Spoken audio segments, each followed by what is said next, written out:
Welcome to another episode of Women in Focus. We are interviewing a very interesting woman today. Her name is Sobhana Jaya-Madhavan. A mouthful, but an amazing name because it comes from the south of India. So I'm going to ask her a lot of questions about that as well.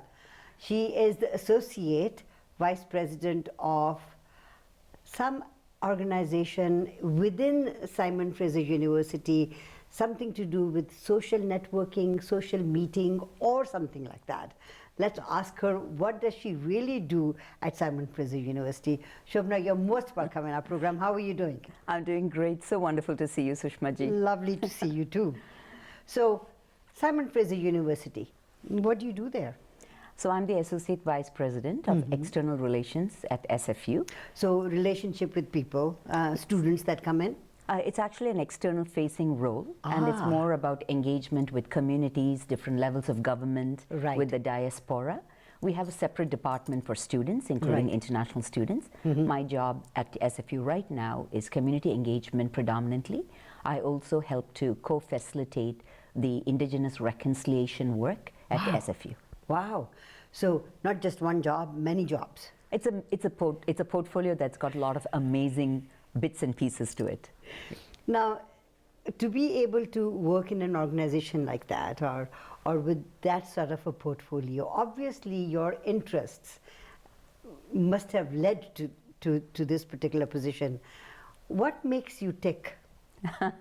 Well, I think that's something you got to ask others, but I think, in terms of the journey, I think it'll be fair to say that the turning point was when I was 16. I grew up in a small town called Palakkad in Kerala in South India. I was born in Malaysia, but I came to India and went to boarding school to pursue my education. And at 16, I quite accidentally fell into the laps of Rotaract Club, which is a social service organization that's connected to Rotary International. And I became, at 16, the president of Rotaract Club. Wow. And as a result of that, started to do community service in my little town. And I realized this is what is my calling. But I didn't have words for it, social work, things like that. But later on, it led me to pursue my master's in social work at Tata Institute in Mumbai. Right. And then I immigrated to Canada after working in Southeast Asia in 1995 and did 20 years in BC government as a child welfare social worker and then a senior administrator. And then went back to India to become head of HR for an international firm in Chennai. And then found my way back to BC, a province I love, and ended up in SFU. So all of those things led to sort of a role where relationships is at the heart of it. Well, social engagement with people is most important, isn't it? When you find out what makes them interested in social issues. So that probably is something that attracts you towards it anyway. Absolutely. I mean, I think people always believe, you have like hard skills and soft skills. Yes. And you have the STEM professions and then you have the social sciences. And a lot of people perceive it as not only different, but sometimes superior or inferior. Actually, they're all part of the same spectrum, right? If I am a pilot and I know to fly a plane after a lot of training and education, yes. When I'm in a crisis, let's say there's severe turbulence, or there's some terrible thing happening while flying that plane, it is my soft skills, my empathy, my compassion for human beings that is going to really help me at that point, along with my technical skills, to keep people calm and to let my crew know we're going to make it. So everything is intertwined. Yes. It's like when you're a parent, right? You do things that are maybe a bit technical or linear kind of in its approach, but then with empathy, compassion, respect for your child, you bring out the best in them. So they're always intermingled and important to be successful in any role. When you're meeting people and you're talking to them, obviously, we are having a conversation, but through that conversation, you are able to pick up topics that interest you and that you see in the other person. Does that sort of come in handy in your everyday work? It does. So by nature, I'm a very curious human being, and I'm constantly curious about stuff. Right. And I just need to know what's going on in this world. I need to know what's changing and why it's changing. Like, it's not good enough for me to know that there is now a terrible war, in Ukraine. That's not good enough for me. I need to know what led to it. Why is one country abstaining and another country voting for or against? Like, I'm just curious by nature. So this leads me to get interested in all kinds of topics that are connected to what I do for a living, connected to what I do in my volunteer work, which is quite extensive. And so, yes, there's lots of things to talk about. So depending on who the person is, because it's really important to always go where that person wants you to go. Yes. At least at the beginning of a conversation. Yes. Because you're building that connection. So if I know, for instance, you like flowers, I'm probably going to start with flowers. But we could end up in cryptocurrency. And that's right. perfectly fine, right? But I think it's about showing respect Yes. to this other person, trying to understand who are they, what's their journey. And a lot of times people think communication is about listening to what someone is saying and responding. It is also listening to what they're not saying. Exactly. Right? Because silence is such a powerful means of communication. Right. Right? So it's just trying to understand, the headspace of that person, and then having respect for that human being and whoever they are and however they choose to show up in society. I know that you've gone back to India, and you just mentioned that, and you worked for a company. You also are interested in working with people who are autistic, and you found out what are the special qualities that are in those autistic kids or people, and to showcase that and to make that as a means of profession for them or job for Yes. them or sustaining themselves, right? I want to talk about that and your volunteer work. That interests me more than your day-to-day job, I think. Let's take a short commercial break and Sure. come back, okay? Sobhana Jaya-Madhavan, I didn't ask her about the name and the background. I'll do that right after this short commercial break. Don't go away. We'll be right back.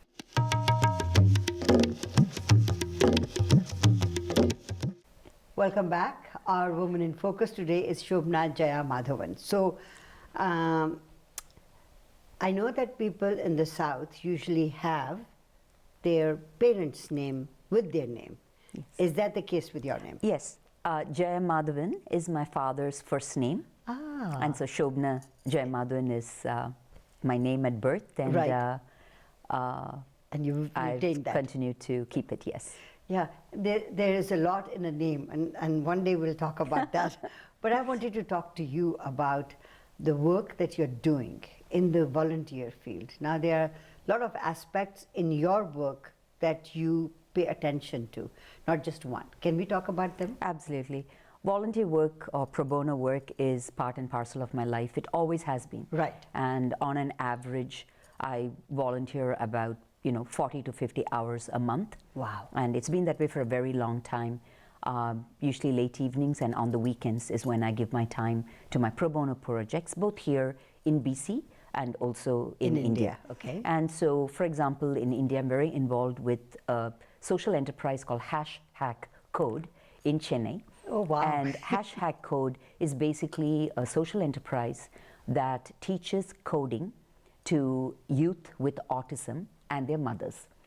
And Mothers as well. And their mothers as well. So when I was in Chennai working as head of HR for a company in Chennai called Newgen Knowledge Works, a publishing firm, I met this wonderful young man, originally from Toronto. And he had moved back to Chennai, Manu Shekhar, and he wanted to do something, yes, to make money, Yes. but make it in a way that he felt was ethical, moral, and infused with social good. Wow. And so we started to collaborate. And initially he started by teaching coding and tech skills to girls from the slums of Chennai. And then from there, we made a business plan, and then he moved into #Code. And what we realized is, and there's lots of research, individuals with autism sometimes don't get diagnosed until much later. Yes. Either because nobody realized there was a problem with the child, or because families, especially families in certain cultures, may choose to keep it a secret. Yes. Because they believe something is wrong with their child. That's right. In reality, there is something wrong with all of us, Yes. if you look at it from that perspective. Yes. But these are all just different ways in which we operate. So children with autism see the world differently, and they perceive and respond to stimuli differently. Right. But they have a lot of gifts, like all of us. So what we realized is with coding, because coding is very linear, pattern-based mode of thinking, Right. individuals with autism who like to think that way Yes. and perceive the world in that way do extremely well actually with coding. But all autistic children aren't like that. No, just with any other Right. situation, Yes. you have a range. Yes. So some children with autism, for example, might be non-verbal. They might Yes. just not talk, or they might talk in a way that does not make it appropriate Right. for them to go, say, work in an institution, because Right. there's just no way sometimes for institutions to accommodate it, though that is changing. Then there are others who are like extremely adaptable and can function really well, say, in computer sciences field. And they're master coders, right? So around the world you have companies that actually have programs specifically to hire individuals with autism because they're great at certain jobs. Now, why mothers? Well, in Chennai, what we noticed was a lot of the young people, mainly boys, were coming to #code, but the mothers were bringing them. And the mothers were sitting outside waiting for the class to be over. Right. And when Manu spoke to these mothers, Right. many of them were educated. They had given up their jobs. They had Oh, just lost to their look after the marriage kids, yeah. to care for this child Yeah. who was differently abled. So we talked about how do we make this a win-win situation, but also send a strong message to society that this is not how we treat people. So we started to teach mothers and sons, and in some case daughters, and then a lot of them, we have success stories where Yes. the mother and child has now started a small company and they do, website development or creating apps. Isn't that beautiful? It's a beautiful story, right? Yeah. And so now Manu and I, we're looking into this space, which is NFTs, non-fungible tokens, which in plain speak is digital art. So basically, there's now virtual galleries where you can buy and sell your virtual art. Right. And these children with autism are very talented. They make beautiful digital art. So last year we talked about how do we use this as one, to showcase to the world how wonderfully talented and gifted these people are, but two, let's think about a serious revenue stream. Right. Because there are teenagers right now in the world today who are millionaires thanks to cryptocurrency Right. and NFTs. Now, cryptocurrency, I remember talking at our radio program, and you talked a lot about that. And that's going to be another topic just to talk about. But your other volunteer work takes you elsewhere as well, doesn't it? Yes. Your happy place is many places. My happy place is the universe, yes. And actually my older son is named Prabinj, which means universe. So basically the pro bono work, a lot of it is connected to SFU, because Yes. SFU is a community engaged university. Right. Many of us at SFU are very engaged in community projects. We Right. sit on boards. So for example, as of April 1st, I'm the new president of the BC India Business Network. Right. I'm an advisor to Vancouver International South Asian Film Festival. Wow. So there are all of these avenues to engage with the community to help strengthen society per se. But in India, apart from #code, I'm also very involved with another institution, and that is the National Federation for Blind in Maharashtra. And they run many schools for blind girls, including the Jagriti School for Blind Girls in Pune. And so my classmate, Ms. Sakina Bedi, who recently won the Indian President's Award for her work in that field, we are doing a number of things to talk about what is the future of work, Right. generally speaking, and what is the future of work if you are a blind girl or a blind woman. So in June, actually, 4th and 5th, in Alandi, Pune, we are hosting a national conference where we're bringing in hundreds of blind girls with people from the field to talk about the future of work and what can we do to develop skills suitable for blind girls in the 21st century. Wow. Wow. Lots of stuff that can be done in all those fields. That's Absolutely. amazing. Pandemic has taught us to be self-reliant to a certain extent. And pandemic has also taught us to do a lot of things while we don't have to go to the office, do it from home. So I have a feeling that that's going to be the new norm. Can we talk about that right after the short commercial break? Absolutely. Right. Shobhana, just before we go into a commercial break, South India, whenever we talk to a North Indian, like me, talks to a South Indian, we just think that the North is all Punjab and the South is all Tamil Nadu. There are 4 southern provinces and you come one of them, and that is? Kerala. Kerala. Now, I understand that Kerala has the highest literacy rate in the country. Is that true? It is true. A very smart woman is our Woman in Focus today. Don't go away. We'll be right back. Welcome back to Women in Focus. Our Woman in Focus today is Sobhana Jaya-Madhavan. Now, Shobhana, whenever I do an interview with a woman, we talk about their life as well, right? Where were you born? You told us you were born in Malaysia, and then you guys went back to Kerala. As a person grows, the very first teacher of a child is the parents, mother especially. Your upbringing must have a lot to do with how you think about the world. How were your parents? Were they very strict with you? The reason why I asked you about Kerala is because I know that all the young women over there are encouraged to go to school and finish their education.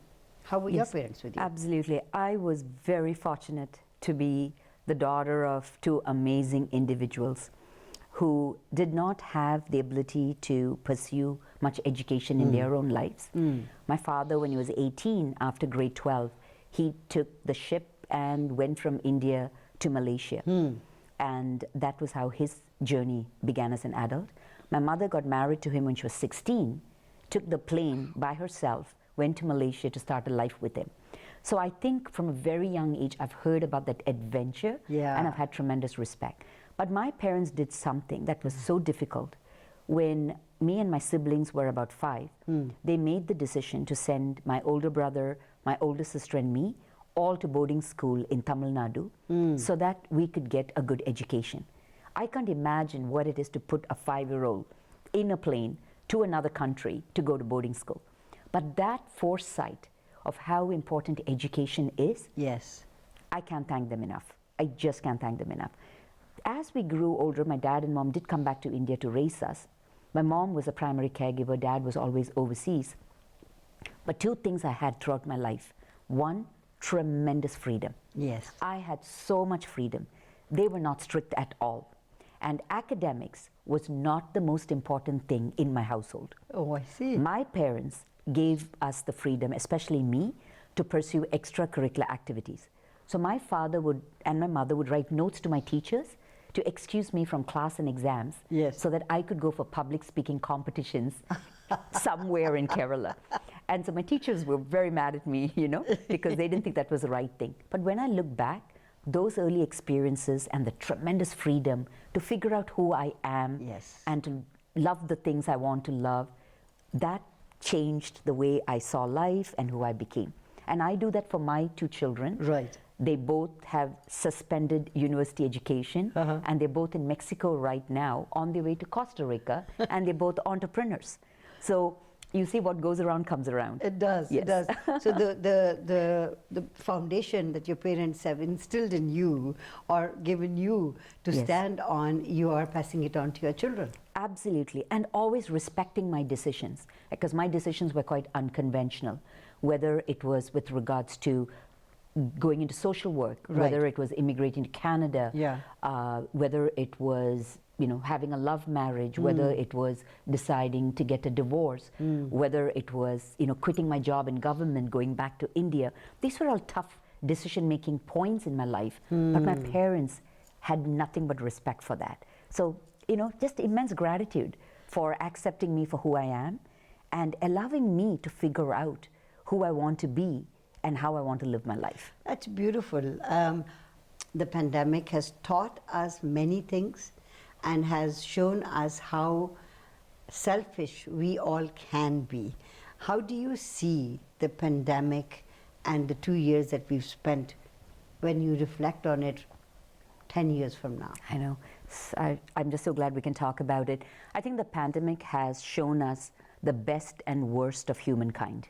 We have seen unbelievable selfishness and self-centeredness, and we have seen incredible generosity and selflessness all over the world. It was absolutely terrible for people who are being abused, be it a child or being an adult, because your safe space, which was school or your workplace, is now off limits to you. That's because right. you have to work from home. You are now at the mercy of the offender or the perpetrator of violence. So it has taught us those kind of things. It has also taught us about social isolation and loneliness, which in itself is a pandemic. Especially for elderly people, Yes. we know how terribly difficult it has been. It has taught us about the gaps in healthcare systems.